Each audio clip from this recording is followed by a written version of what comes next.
अज्ञानतिमिरान्धस्य ज्ञानाञ्जनशलाकया चक्षुरुन्मिलितं येन तस्मै श्रीगुरवे नमः। नमः ॐ विष्णुपादाय श्रीगौरप्रियमूर्तये श्रीमते भक्तिवल्लभाय तीर्थगोस्वामिने नमः। परमाराध्य श्रील गुरुपाद पद्म नित्य लीला प्रविष्टो विष्णुपाद श्री श्रीमद भक्ति वल्लभ तीर्थ गोस्वामी महाराज जी की महती कृपा से एवं सारस्वत गौड़ी वैष्णव आचार्यों की महती कृपा से आज हम लोग यहाँ पर एकत्रित हुए। रामानुजाचार्य कौन है? आज उनका आविर्भाव तिथि है। वो कौन है? रामानुज है, राम जी के जो अनुज हैं। वैसे तो राम जी के अनुज भरत हैं, शत्रुघ्न और लक्ष्मण भी, तीनों ही हैं, लेकिन जो विशेष जिसके लिए रामानुज शब्द प्रयुक्त होता है वो लक्ष्मण जी महाराज है, वही बलदेव है। इसीलिए रामानुजाचार्य कौन है? एक तरह से आदि गुरु है, मूल गुरु है, गुरु तत्व का मूर्तिमान स्वरूप है। क्यों? बलदेव ही गुरुदेव है। गुरुदेव शब्द जो प्रयोग होता है वो किसके लिए होता है? बलदेव जी के लिए होता है। मूल गुरु बलदेव है जो कि जीव को भगवान के साथ में मिलाते। इसलिए रामानुजाचार्य कौन है?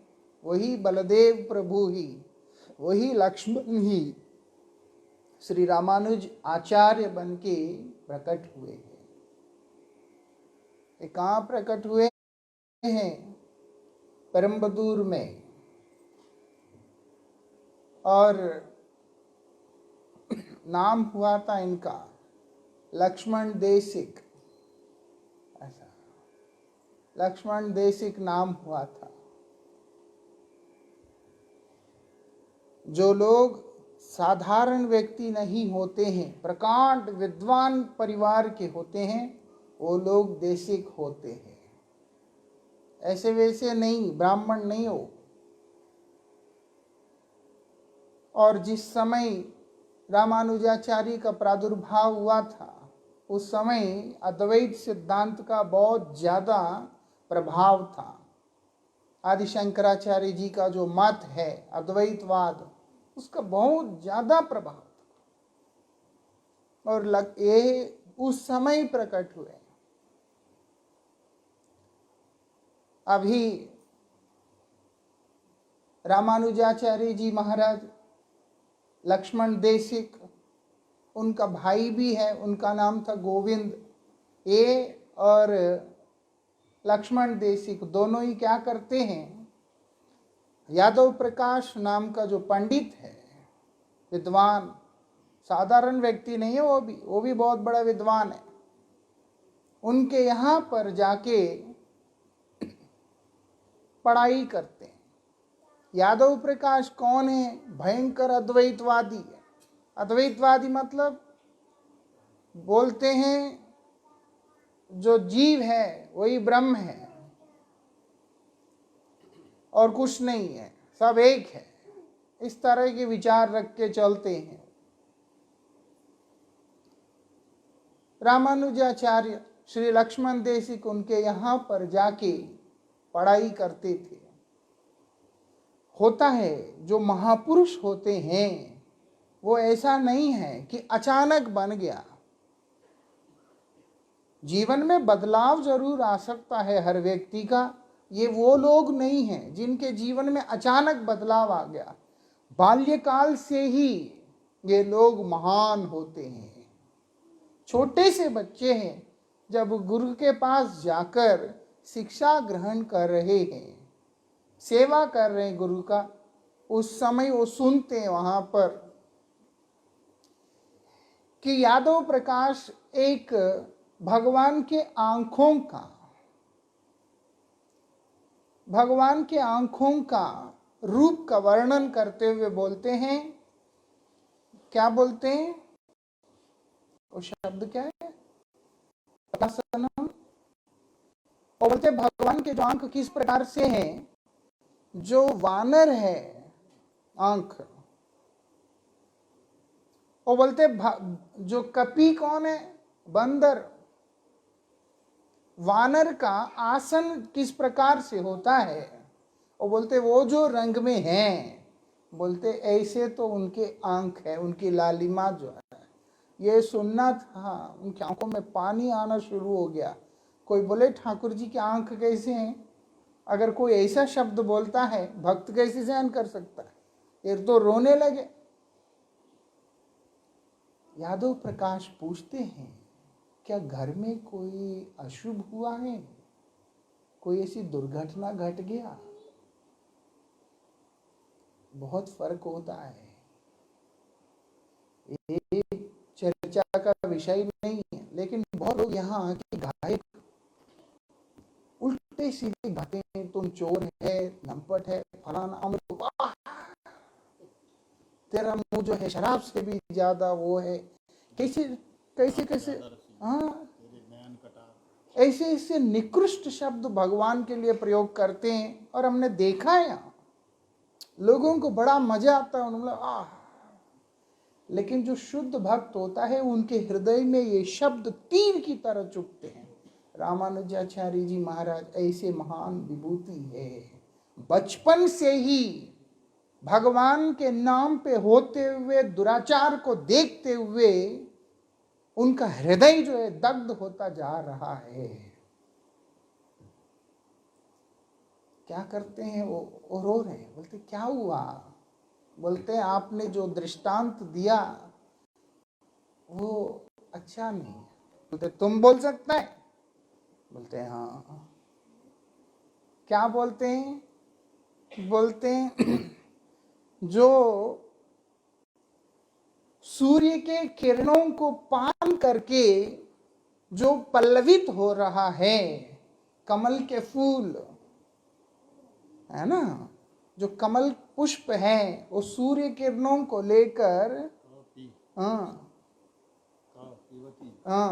तो इसलिए उसको लेकर के जो खिलता है, ऐसे कमल के पंखुड़ी की तरह उनका नेत्र है, ऐसा आप बोल देते थे। ये सुनना था। अब गुरु को कहाँ से सहन, खास करके जो भक्त नहीं है उसको आ गया गुस्सा। ठीक है, मन में आया कि अगर ऐसा शिष्य होगा तो हमारा तो नाम खराब हो जाएगा, तो नाम खराब हो जाएगा। अब क्या सोचता है, किस हद तक सोचते हैं, बोलते इसको मारी डालना अच्छा है, इसको मारी डालना अच्छा है। ठीक है, अब ये पता चल जाता है गोविंद को कि यादव प्रकाश जो है इनको कांचीपुरम ले जाकर वहां पर मार डालेंगे। कांचीपुरम ना, उनको कहाँ ले जाके मार देंगे, कहीं भी उनका जो है हम वध कर दे। अब गोविंद, ये लोग चल रहे होते हैं यादव प्रकाश के पीछे पीछे, तो गोविंद जो है उनको बता देता है कि देखो प्राण बचाना है तो चले जाओ,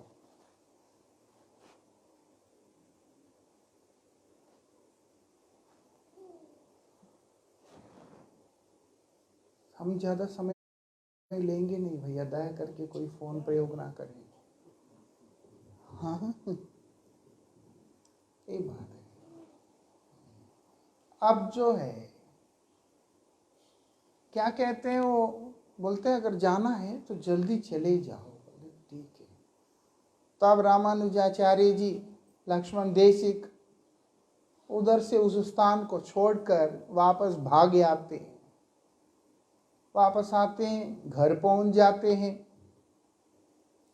रास्ते में उनको भूख भी लगता है, क्या करें, बच्चा है, क्या करें।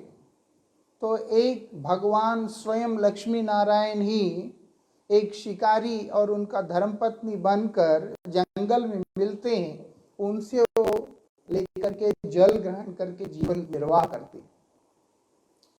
उसके बाद क्योंकि भगवान के हाथ से प्राप्त पानी है, जल है, उसको पीने के बाद उनको विश्राम लगता है।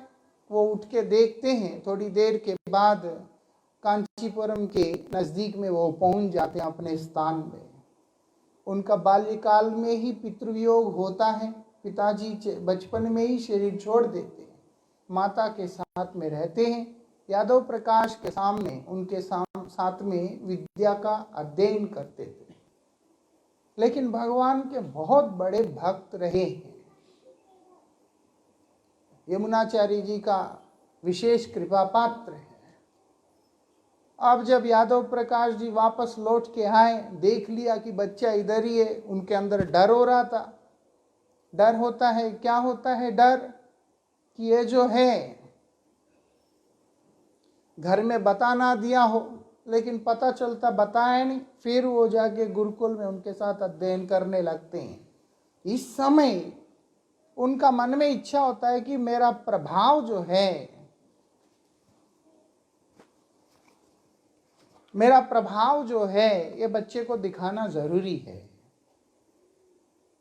कैसा प्रभाव, तो चोल राज जो है, उस देश का जो राजा, वो यादव प्रकाश को बहुत मानता है।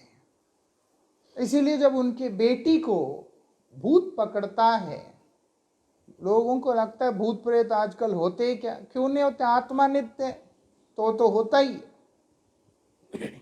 जब हम हैं तो भूत भी है, शरीर से बाहर निकल गया तो हम ही भूत हैं। तो जो उस लड़की को प्रेत ने पकड़ लिया, अब राजकन्या है, वो क्या करती है, निर्वस्त्र होकर कभी इधर भागती है, कभी उधर भागती है, रोक नहीं पाते उसको। वो यादव प्रकाश को पालकी भेजा लेने के लिए। जब यादव प्रकाश गए, साथ में रामानुजाचार्य को भी लेके गए कि मैं भूत उतारूंगा, तुम देख मेरा प्रभाव। बोला नहीं है, लेकिन उस भाव से लेके गए। अब ये वहां जाकर यादव प्रकाश उस लड़की को पकड़ते हैं, और जब मंत्र बोलने लगते हैं, लड़की हंसती उसको देख के, गुस्सा आ जाता है। अब जैसे सामने से कोई ऐसा हंसे, गुस्सा आता लगता, क्या बोलते, कुछ भी पढ़ लो, कोई लाभ होने वाला नहीं है, मैं ये राजकुमारी को छोड़ने वाली नहीं हूं। छोड़ने वाली नहीं, बोले हाँ। फिर बता कैसे छोड़ेगी तुम? बोलते जो आपका शिष्य है वो अगर अपने दोनों चरण मेरे सिर पे रख देगा तब मैं छोड़ दूंगी इसको। उसको तो झटका सा लगा कि ये क्या सुन लिया मैंने, और वो भी राजसभा में, राजा के दरबार के सामने, सबके बीच में बोला ये बात। अब गुस्सा आ गया, शिष्य को आदेश किया, रख पाँव रख। रामानुजाचार्य छोटे से तो थे, उन्होंने अपने दोनों चरण जैसे ही उठाकर उस लड़की के सिर पे रखा, उसी समय वो प्रेत उसको छोड़ के चला गया। लड़की को होश आया, देखा शरीर में वस्त्र नहीं है, जल्दी जल्दी अंदर भाग गई, घर के अंदर चली गई। इस घटना से अब जो है यादव प्रकाश को हो गया कि ये ठीक नहीं है, ये लड़का जो है ये मेरे साथ में रहेगा, मेरे लिए अच्छा नहीं है। उसको बोला कि तुम चले जाओ यहां से।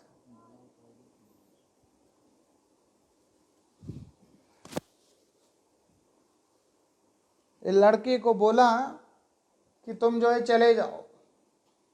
ये स्वार्थी जो होते हैं वो ऐसे ही होते हैं, लेकिन रामानुजाचार्य जी का स्वभाव ऐसा नहीं है, परम दयालु स्वभाव है। जब उन्होंने शैलपूर्ण से मंत्र लिया, उनके यमुनाचार्य जी महाराज जो है उनके कई शिष्य हुए, उनमें से जो शैलपूर्ण, गोष्ठीपूर्ण महापूर्ण और एक थे। इसीलिए इन्होंने महापूर्ण से यमुनाचार्य जी की बड़ी महिमा सुना और शैलपूर्ण जी से मंत्र ग्रहण किया। जब मंत्र ग्रहण किया, गुरुदेव ने कहा ये मंत्र किसी को बताना नहीं, परम गोपनीय मंत्र है, ये मंत्र किसी को बताना नहीं। ये मंत्र करने से क्या होगा, तुम इस भवसागर से उद्धार प्राप्त करोगे। बोलते हाँ, इस संसार के जितने भी दुख है उनसे निवृत्त होकर भगवत धाम को प्राप्त कर जाओगे। इतना सुनना था, दौड़ पड़े रामानुजाचार्य। उस स्थान के सबसे ऊंचे जगह पे जाके खड़े होकर सबको आवाज दिया, देकर जोर जोर से मंत्र बोलना शुरू कर दिया वहां पे।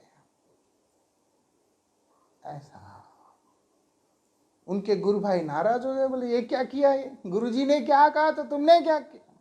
जाके गुरुजी को बोल दिया कि ये जो है ऐसा ऐसा कर दिया। गुरुजी बोलते हैं वो रामानुज है, इसीलिए वो ही कर सकता है। कितना गुरुवाणी में निष्ठा, जो मंत्र गुरुजी ने दी है और गुरुजी बोल रहे हैं कि इससे मंगल होगा तो होगा। और उसके बाद कितना उदारता जगत के प्रति कि जगत का कल्याण करना है। मेरा भले कुछ भी होता हो लेकिन जगत का परम मंगल होगा। इसलिए मंत्र बोलना ठीक नहीं, ठीक है मेरा नुकसान होगा लेकिन जगत का कल्याण होगा। इसीलिए उन्होंने संपूर्ण जगत को उस मंत्र को सुना दिया। ऐसे परम उदार आचार्य हैं श्री रामानुजाचार्य। लेकिन यादव प्रकाश ऐसा नहीं है। ऐसा अब होता यह है, अभी रामानुजाचार्य जी ने संन्यास ग्रहण नहीं किया। अब ये जो होता क्या है, वो बाल्यकाल में ही उनका विवाह हो गया। अब जो उनकी स्त्री है वो इनके जितना उस तरीका से नहीं है, समर्पित नहीं है, लेकिन रामानुजाचार्य के प्रति उनका बहुत लगाव है, समर्पण है। अब रामानुजाचार्य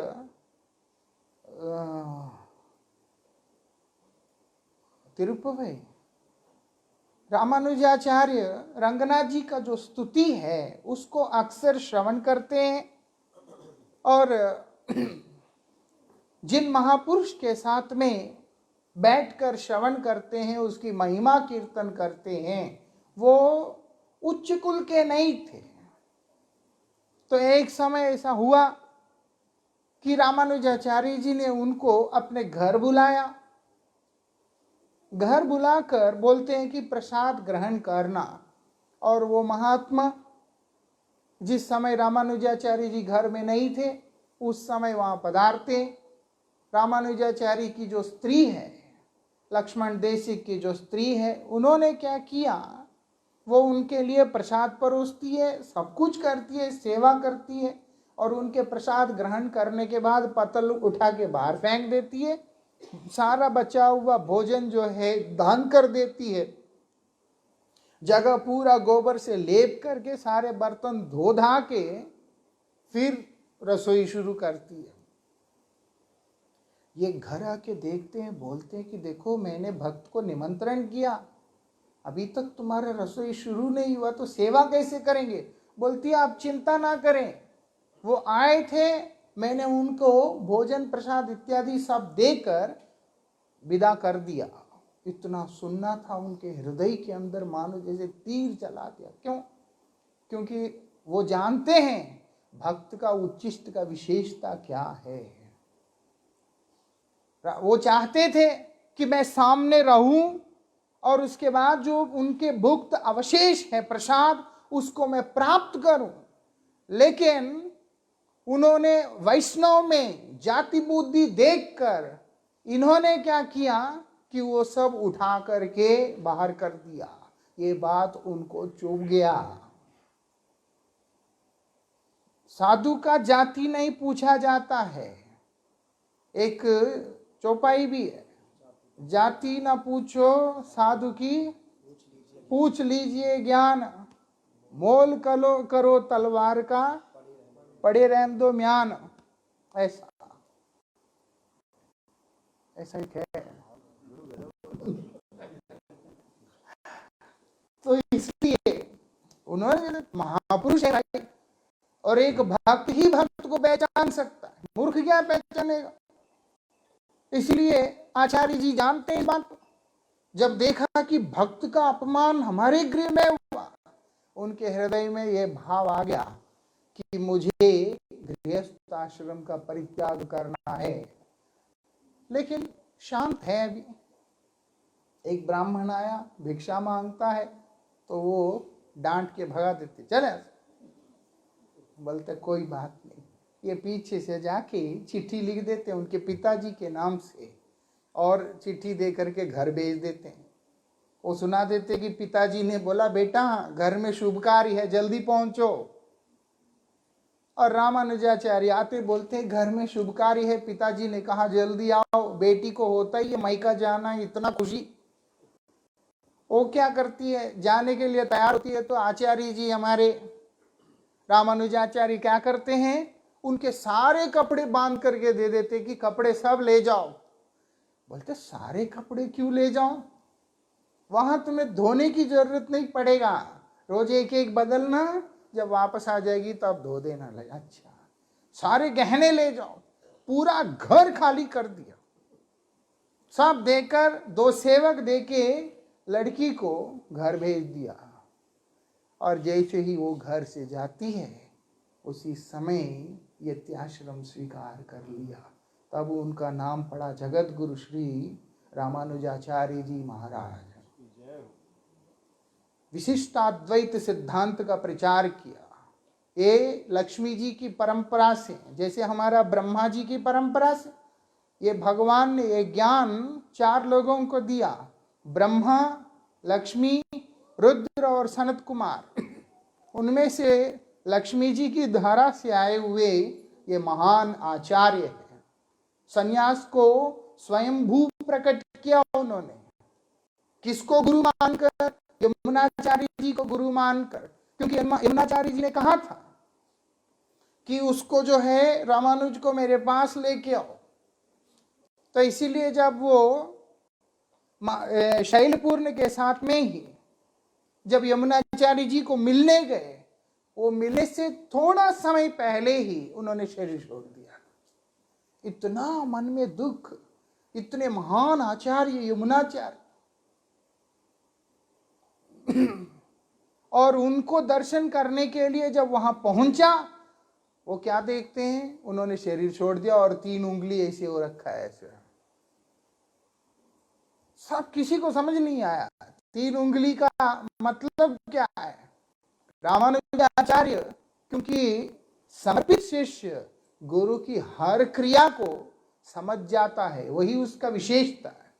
रामानुजाचार्य ने यमुनाचार्य जी के उस दिव्य कलेवर के सामने ही संकल्प लिया। क्या बोलते हैं? वेदांत सूत्रों की भाष्य रचना करूंगा, श्री भाष्य जिसको कहते हैं। 1 उंगली खुल गया। फिर उसके बाद पंचरात्र विधि का प्रवर्तन करूंगा, दूसरा खुल गया। तीसरा, यत्याश्रम प्रवेश करके ये जितने भी है ये सनातन धर्म की शिक्षा, वैदिक शिक्षा का प्रचार प्रसार करूंगा, भगवान का दिव्य नाम को इस जगत के अंदर प्रचार करूंगा। तीसरा भी खोल गया। ऐसा है। इसलिए उन्होंने विशिष्टाद्वैत को प्रचार करते हुए उन्होंने क्या किया, श्री भाष्य लिखा, वेदांत सूत्रों का भाष्य, और उसके अलावा वेदार्थ संहिता लिखा, संहिता नहीं, और उसके बाद वेदांत दीप, वेदांत सार और भगवत गीता की व्याख्या, ऐसे ऐसे कई सारे ग्रंथों को उन्होंने रचना की है। बहुत सारे ग्रंथों को रचना की। अभी संन्यास आश्रम लेकर, सन्यासी बनकर त्रिदंड संन्यास को लिया। जो यहाँ त्रिदंड दर्शन कर रहे हैं आप, ये त्रिदंड वही से रामानुजाचार्य के ही विचारों के, उनके शिक्षा के आधार पे है दंड। उसमें काय दंड, वाक दंड और मन दंड, 3 तरह के दंड होते हैं। उनके द्वारा भगवान की सेवा करने का एक संकल्प है। श्री चैतन्य महाप्रभु के विचार के अनुसार मुकुंद सेवन व्रत जो है उसी को संन्यास माना गया है। रामानुजाचार्य जी का भी वही सिद्धांत है कि हम लोग भगवान की सेवा के लिए अपने आप को समर्पित कर रहे हैं। लेकर अब वो भ्रमण करने लगे। बहुत सारी लीलाएं हैं, ऐसे बोलते जाएंगे समय चला जाएगा, लेकिन मैं एक घटना बोलना चाहूंगा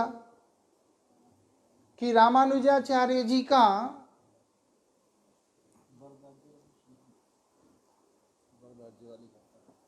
वरदराज और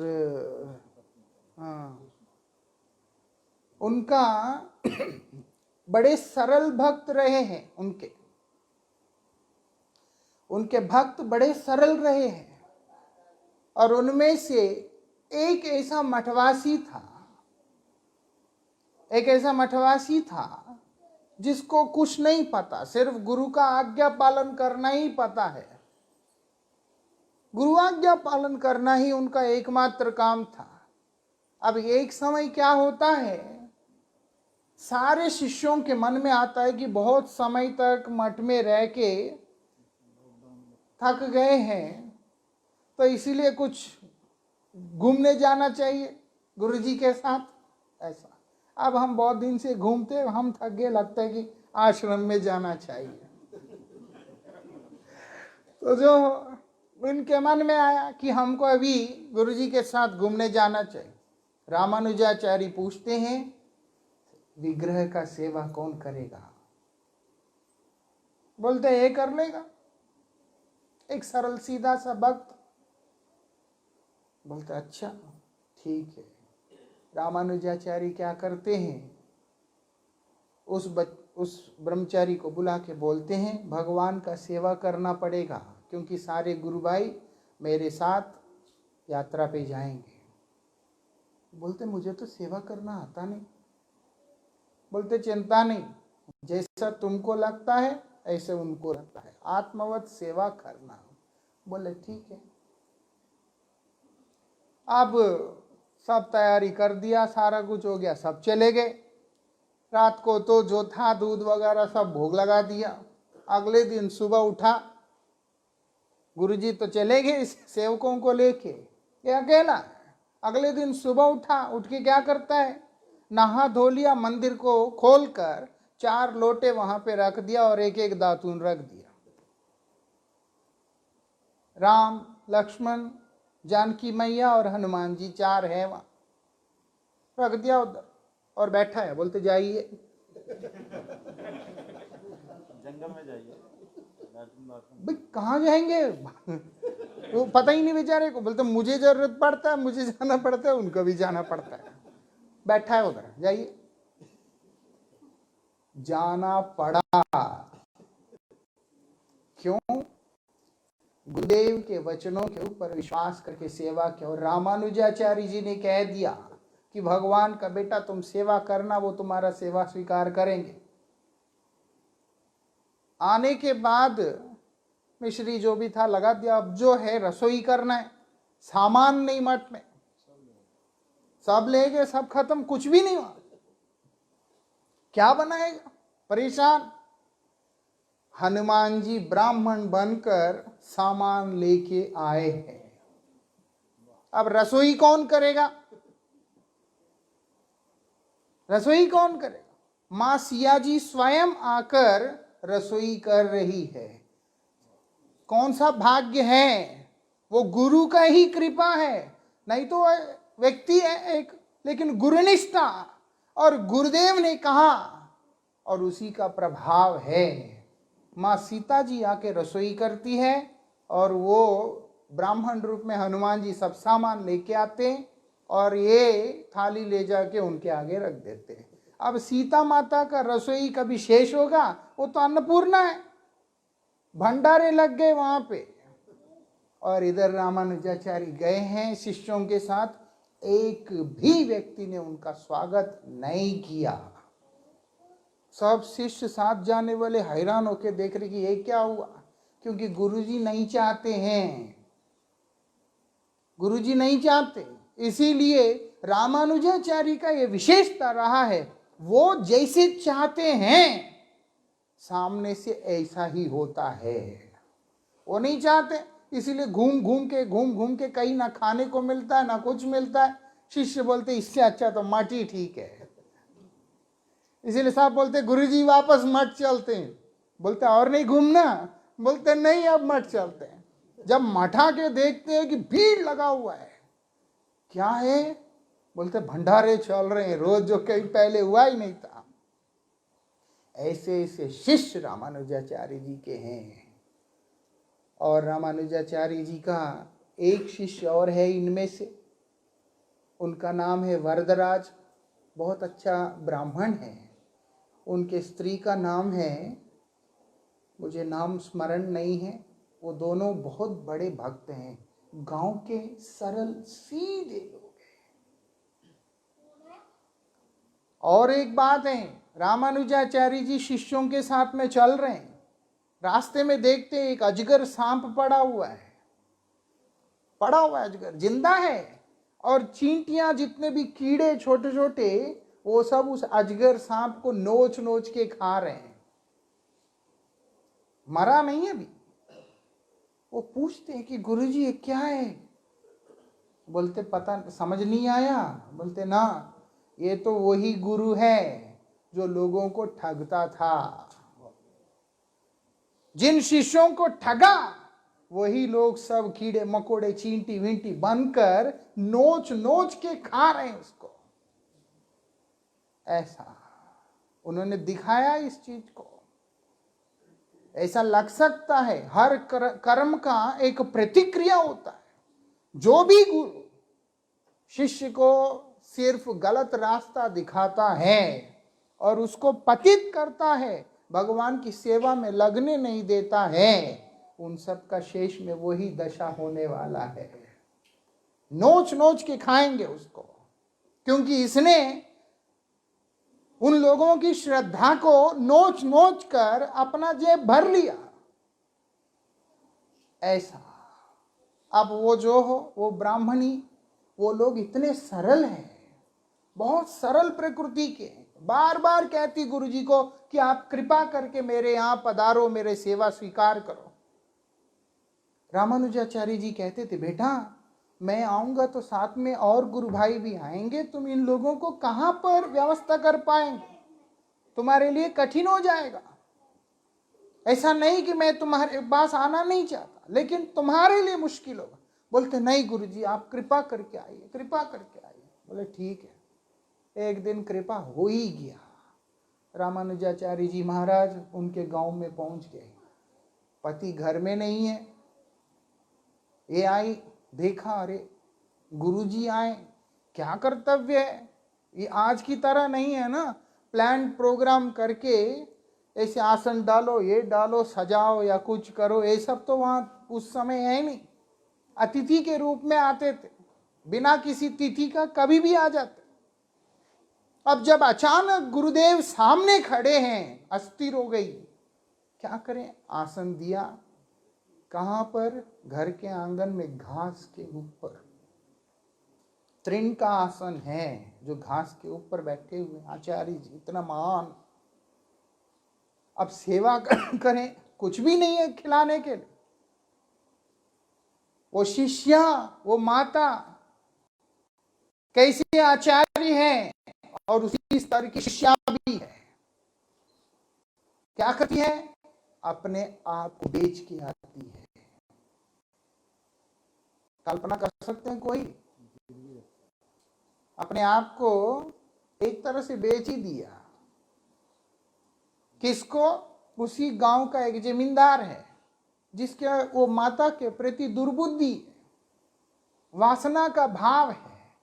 वो जानती है, वो कई बार उस माता को प्रलोभन दिया कि तुम्हें मैं बहुत धन दूंगा, तुम सिर्फ मेरी इच्छा को पूर्ण करो। आज वो माता अपने लिए नहीं, अपने गुरुदेव के लिए अपने आप को गिरवी रख के आई है वहां पर, अपने चरित्र को वहां पर गिरवी रख के आई है, सिर्फ एक उस पे कि जब तक गुरुदेव रहेंगे उनकी सेवा आप कर देना। गुरुदेव यहाँ से प्रस्थान करने के बाद आपका मन की कामना को मैं पूर्ण कर दूंगी। ब्राह्मणी है, चरित्रवान है, जैसे ये बात बोला उनको विश्वास है, इसीलिए बहुत सामान भेज रहा है, सारा सामान आ रहा है, सेवा खूब चल रहा है। जैसे हम आते हैं, जैसे 20-20 चीजें बना बना के खाओ खाओ करते हैं, ये परंपरा आज का नहीं है, अनादिकाल का है। और गुरु जी आए, शिष्य आए इतने, इसीलिए खूब बना बना करके खिला रहे हैं। रामानुजाचार्य जी ध्यान मग्न होकर के देखते हैं कि इतना धन इस बेचारी के पास कहाँ से आता है। जब देखा, उनका हृदय एक बार से हिल गया, ऐसा हिल गया, द्रवीभूत हो गया। अब रामानुजाचार्य जी का कृपा भी हो गया। उनका ऐसा विशेष था कि उनको ऐसा बोलना नहीं पड़ता था कि मैं तुम पे कृपा कर रहा हूं। उनका इच्छा इतना मजबूत है, उन्होंने इच्छा किया शिष्यों को सबक सिखाना है, हो गया। उनका इच्छा था इस शिष्य के ऊपर कृपा करना है, हो गया। उनका इच्छा शक्ति से ही सब कुछ हो जाता है। ऐसे परम दयालु है। आज उनके मन में दया आ गया। अब वो स्त्री और पति दोनों ही रो रहे कि हाय कैसे हो गया जीवन। कोई बात नहीं, गुरु जी की सेवा के लिए हो गया, इससे भाग्य और क्या है। वो क्या करते हैं, जाते जाते रामानुजाचार्य जी प्रसाद उठा के उस स्त्री को दे देते हैं, बच्चे को अपने, बेटा ये लो, जिसने ये सेवा किया है ये प्रसाद उसको दे देना। बोले ये प्रसाद उसको दे देना जिसने सेवा किया। बोले ठीक है। गुरुदेव चले गए। अभी वो माता पति से विदा लेकर अंतिम विदाई, क्योंकि चरित्र खराब करके वापस पति के पास आने का तो प्रश्न ही नहीं, इसलिए अंतिम विदाई लेकर जब वो उस व्यापारी से मिलने के लिए जाती है, वो बड़ा खुश हो जाता है। कितना काम वासना से भरा हुआ व्यक्ति है वो। आज की बात नहीं है, 12th सेंचुरी की बात है, आज से 800-900 साल पहले की बात है। और वो माता जब वो प्रसाद देती है बोलकर मेरे गुरुदेव ने आपके लिए प्रसाद भेजा, उस प्रसाद के स्पर्श करने मात्र से ही उसके रोंगटे खड़े होने लगे थे। और जब वो उसी प्रसाद को उठाकर मुख में दिया, उसके आंखों से धारा प्रवाहित अश्रुपात होने लगा और वो उस माता के चरणों में गिरकर लिपट के रोने लगा, जोर जोर से रोने लगा और अपने दुर्भाग्य को कोसने लगा। कहां चला गया काम, कहां चला गया वो वासना जिसके द्वारा पीड़ित होकर उसने इतना कुछ किया।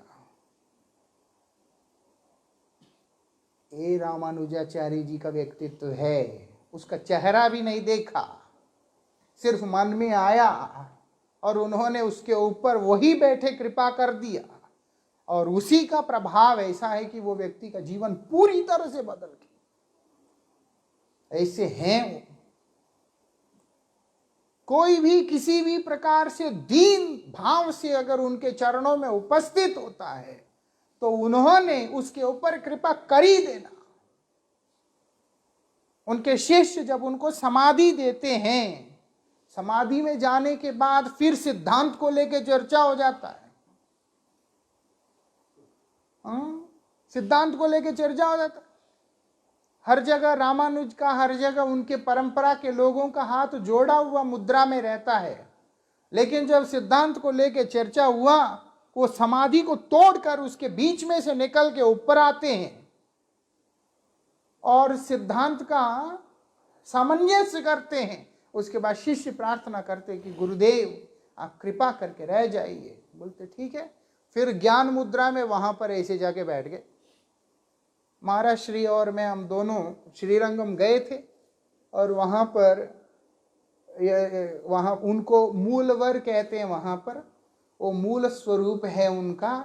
आप जहां बैठे यहाँ से 5-6 फीट दूरी पे उनका स्वरूप है। कोई दीवार नहीं, कोई कांच नहीं, कोई कुछ नहीं, ऐसे ही सामने आराम से उनको आप दर्शन कर सकते हैं।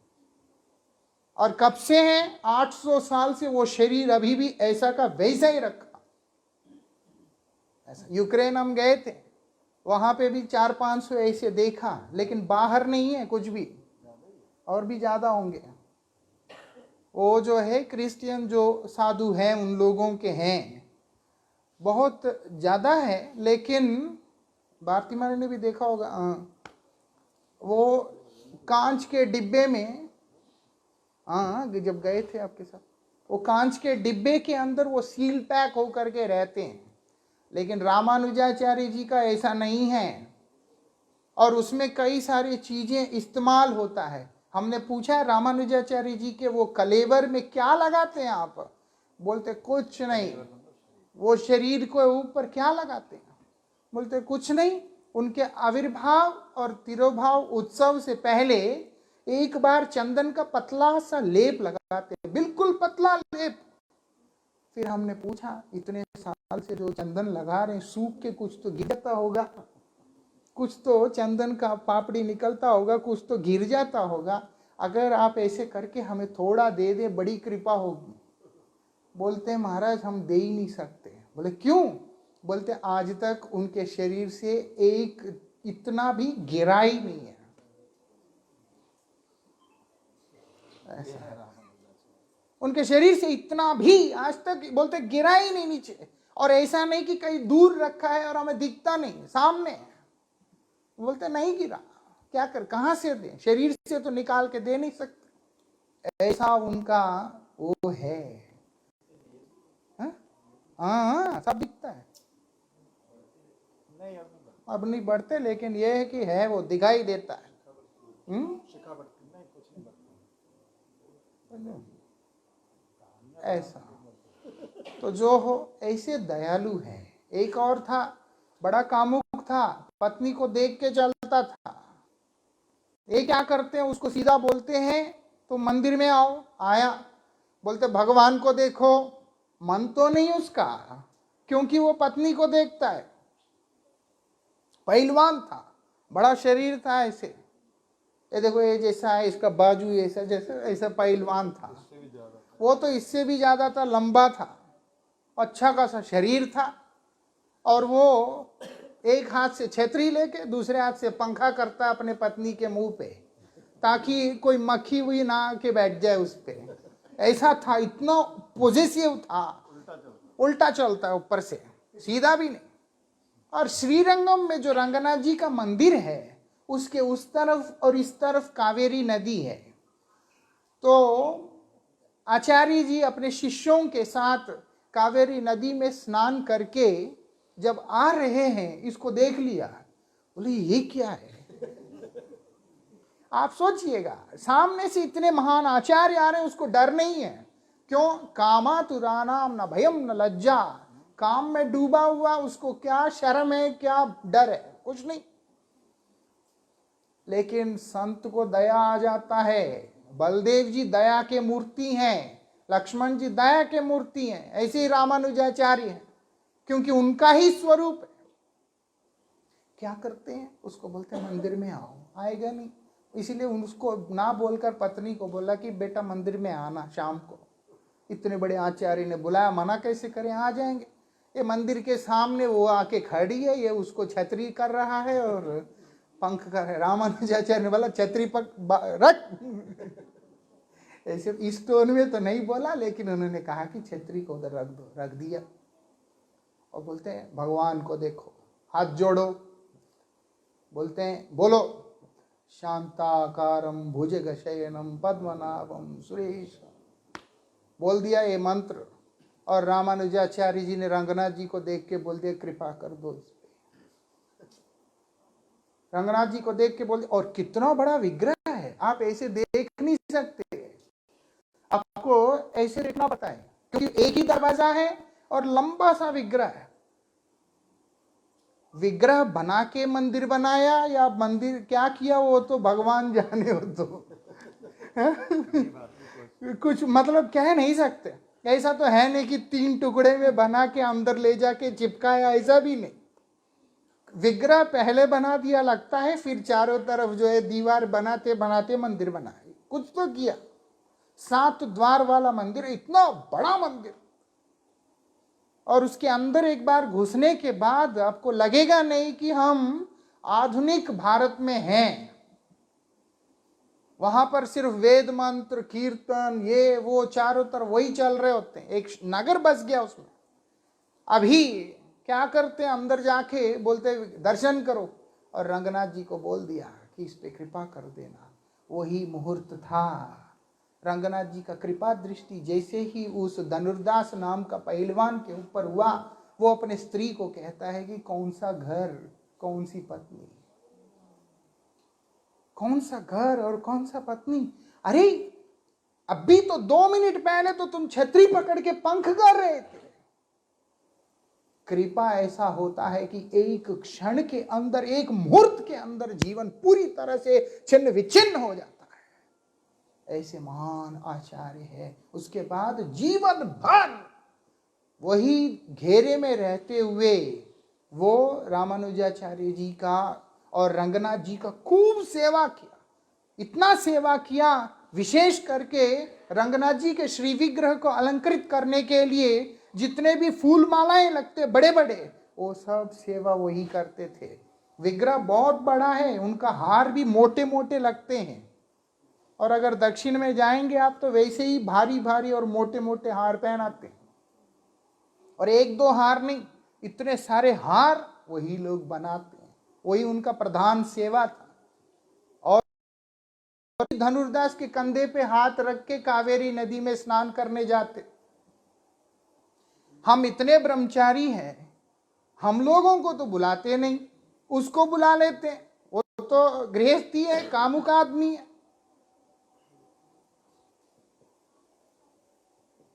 ये बात है, लेकिन उसका समर्पण ऐसा था, उनकी ही कृपा से उसके जीवन पूरी तरह से बदल गया। यहां तक बदल गया कि रामानुजाचार्य स्वयं दिखा रहे हैं कि उनके शिष्यों को बोलते हैं कि उनके घर जाओ और एक काम करो, जितना भी सोना चांदी जो कुछ भी पड़ा उठा लाओ, सब चोरी करके। बोले चोरी करके लाना है? बोलते हाँ मैं कह रहा हूं। चले गए सारे।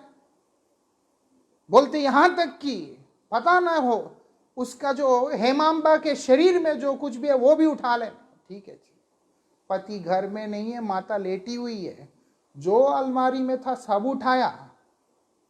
त्यागी है बेचारे, सीधे हैं, वो भी थोड़ा हो जाता है बालपन। वो आवाज करने से वो जाग गई, लेकिन जब देख लिया कि गुरु भाई आए हैं, आंख बंद करके लेटी हुई है, बोलते जो लेते हैं लेने दो, ले गए। फिर उसके बाद उनके हाथ में से जो था सब निकाल लिया, एक तरफ से कान का कुंडल वगैरह सब।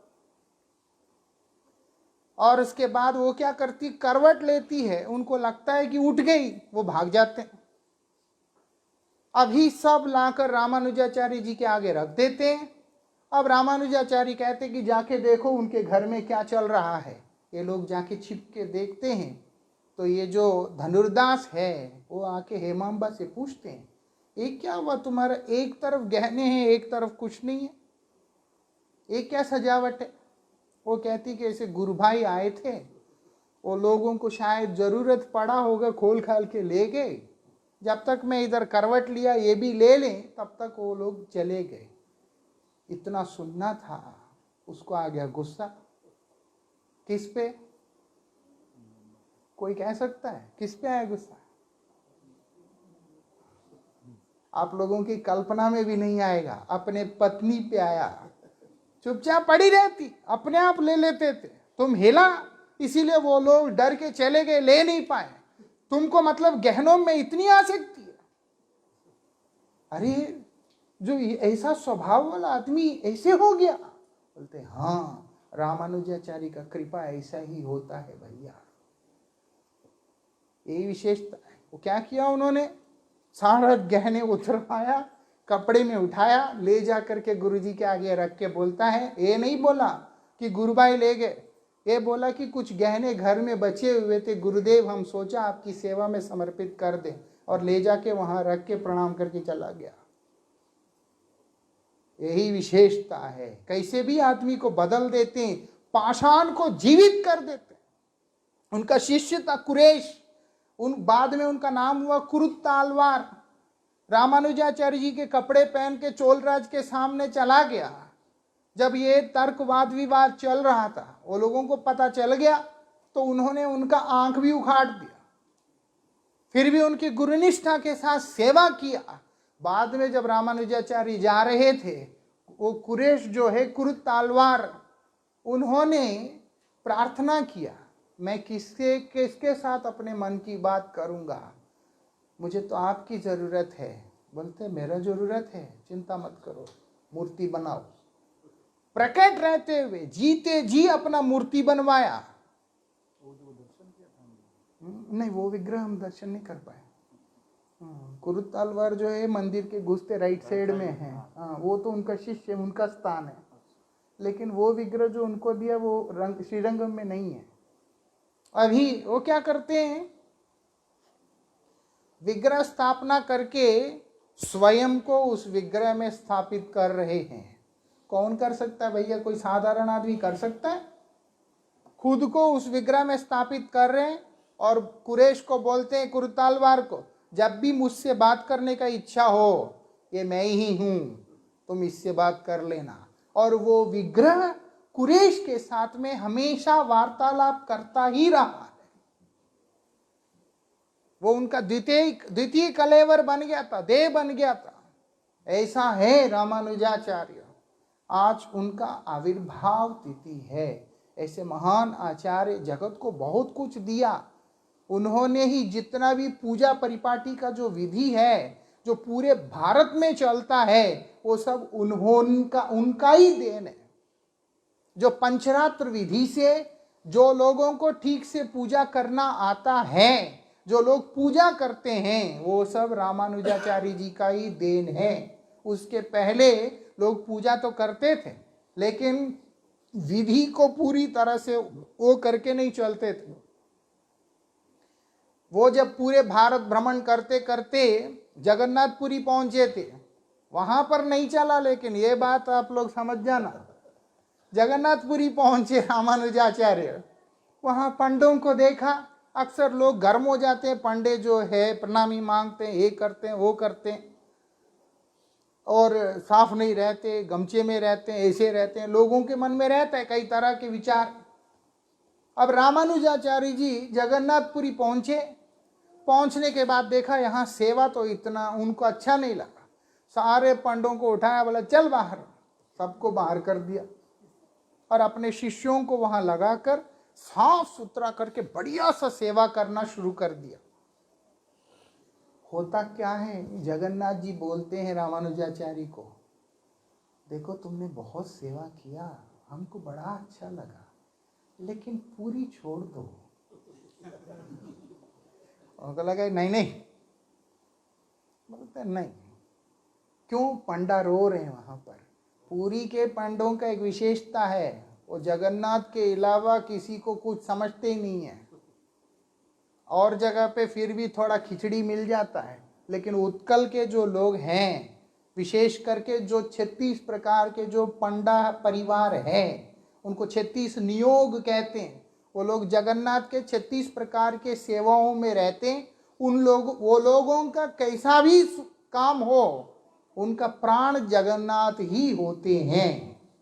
इतिहास इसका प्रमाण है। इंदिरा गांधी को भी अंदर नहीं घुसने दिया, वो लोग तो बाहर लेट गए। ऐसे बोलते हमारे लाशों के ऊपर से गुजरो, क्योंकि उन्होंने फिरोज खान से पता नहीं किसी से शादी किया, जो भी है। तब वो प्रधानमंत्री थी, उसको पता नहीं किससे की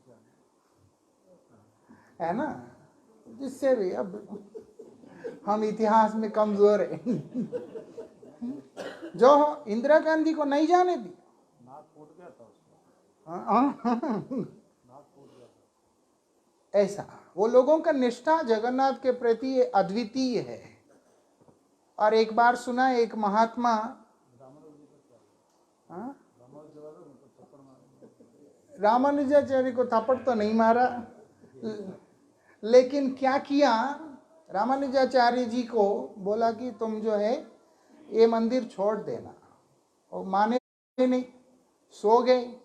उसके बाद क्या करते हैं, सीधा वहां से उठाकर शिष्यों के साथ में एक जगह पर ले जाके घनघोर जंगल में रख दिया। वो सुबह उठ के देखते हैं तो वहां पर कोई मंदिर नहीं, कुछ नहीं, और भयंकर जंगल है। अब रामानुजाचार्य जी रोने लगे थे कि जगन्नाथ ऐसा क्यों किया, क्योंकि उनका एक अभ्यास था। वो बोलते विष्णु शिला का पूजा किए बिना, विष्णु विग्रह का पूजा किए बिना वो कभी भी जल भी ग्रहण नहीं करते। उनका नियम था। स्वयं अर्चन करते थे शालिग्राम आदि का, जो विग्रह का, विष्णु स्वरूप का, जहां पे भी वो रहते थे, जिस धाम में भी वो जाते थे। लेकिन आज यहां पर उठ के देखते हैं जंगल है और कुछ नहीं है। रोने लगे, 3 दिन उपवास किया कि अब जो है हम प्राण त्याग देगा। तब जाकर के आकाशवाणी होता है कि हे आचार्य, ये साधारण स्थान नहीं है, मेरा यहाँ पर कूर्म रूप है। वही बाद में श्री कूर्मम नाम पड़ा उस स्थान का। वहाँ पर वो गए, वो थोड़ा सा शिवलिंग की तरह रहता है देखने में। वहाँ पर बाद में उन्होंने साफ करके शंख चक्र आदि स्थापन करके उसको कूर्मदेव का जैसे पीठ की तरह जो रहता है, इस तरीका से रहता है। वहाँ पर इन्होंने शंख चक्र आदि स्थापित करके सेवा पद्धति को शुरू किया, क्योंकि वो उनका इच्छा था, भगवान का इच्छा था कि तुम यहाँ पर मेरा सेवा प्रवर्तन करो। भगवान ने अपने इच्छा से उनके द्वारा कई जगह पर सेवा प्रवर्तन कराया। क्यों? भगवान केवल शुद्ध भक्तों का ही सेवा लेते हैं, किसी और का सेवा नहीं लेते। ऐसे आचार्य हैं, इसीलिए उनका सेवा उन्होंने स्वीकार किया। बहुत सारी घटनाएं, लेकिन समय किसी का रिश्तेदार नहीं है, इसीलिए मैं फिर भी काफ़ी चीज़ों को काटते काटते मिनिमाइज करता रहा, फिर भी 9 बज गया। जो रामानुजाचार्य का कृपा हमारे ऊपर बनी रहे, उनका कृपा होने से हम लोगों को भगवान का कृपा मिलेगा, और मध्वाचार्य जी का भी कृपा मिलेगा, विष्णु स्वामी सभी का कृपा मिलेगा। ये सारे आचार्य एक हैं, उनमें से हम लोग मध्वाचार्य के धारा से आए हुए हैं।